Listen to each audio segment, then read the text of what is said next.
Сәләфиттердің 7 белгісі. Сәләфи ағымы өкілдерінің балақтары қысқа болады. Қысы жазы балақтарын қысқартып алып жүреді. Балағынан бірден тани аласыз. Бейберекет өсірген сақалдары болады, бірақ сақал қойғанның бәрін адасқан деп айту қиын. Басқа да белгілеріне қараңыз. Намазда талтайып тұрады, алайда аяқтарының арасын қатты ашпайтындары да болады. Бет сипамайды. Олар дұға жасаған кезде бет сипамайды. Қолын жайғанымен дұға жасап, бетін сипамай қоя салатындар да бар. Парыз намаздан соң бірден тәсбих тартады, сосын орындарынан тұрып кетеді. Сүннет намазын үйіне барып оқиды. Олар ахи немесе брат деген сөзді жиі айтады, және көп сөздің арабша нұсқасын қолданғанды ұнатады. Сондай-ақ олар мәзһаб ұстанбайды.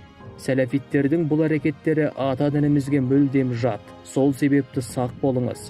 Абу Дардадан жеткен хадисте пайғамбарымыз Алланың оған игілігімен сәлем болсын былай дейді: жамағатпен бірге болыңдар, өйткені бөрі бөлінгенді жейді.